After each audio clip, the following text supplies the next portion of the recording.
Hey, in this video I show you how to make Schinkenwurst at home. You could basically call it Bavarian Bologna, but I think it's much better than that. There are different versions. I will also show you in the future a few variations with pistachios, mushrooms and like that. For the meat side we need lean beef, lean pork and pork backfat.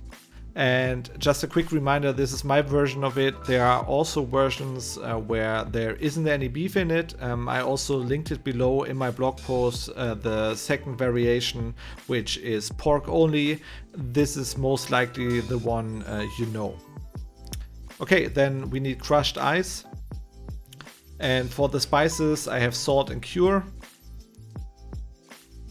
white pepper, onion, coriander, ginger, garlic powder and mace.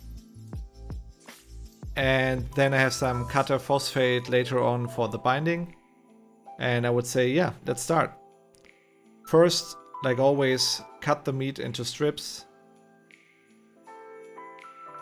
Just make sure they are roughly the same size.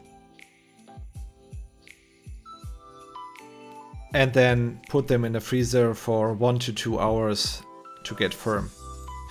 Then for the grinding, use the smallest perforated disc because we want to get a very fine sausage.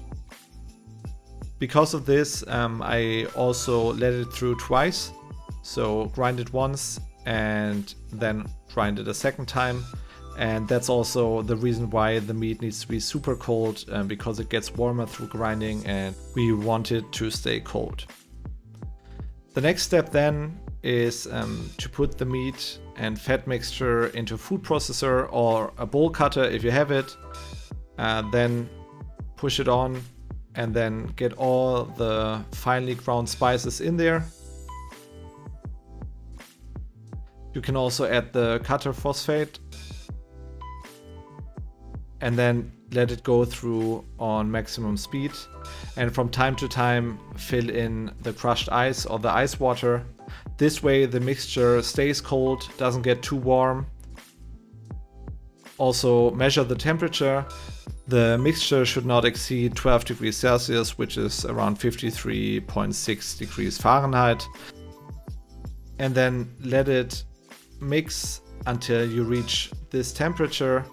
It should be a super fine mass at the end. We don't want to see any bigger particles. As you know, like bologna in itself is also very fine. You will never reach this texture at home if you don't have a bowl cutter, but I think mixing it with a food processor long enough works fine. Okay, then for filling you can either way use artificial casings or you can use glass jars. Both works, and I'm using glass jars. Just get the mixture in it. Make sure that there's space at the top because it will expand a bit once we boil it. Speaking of boiling, that's the next step. Put the jars into a pot with water and boil them at 100 degrees Celsius, which is 212 degrees Fahrenheit, for around 120 minutes. And after that time, just let them cool down and rest.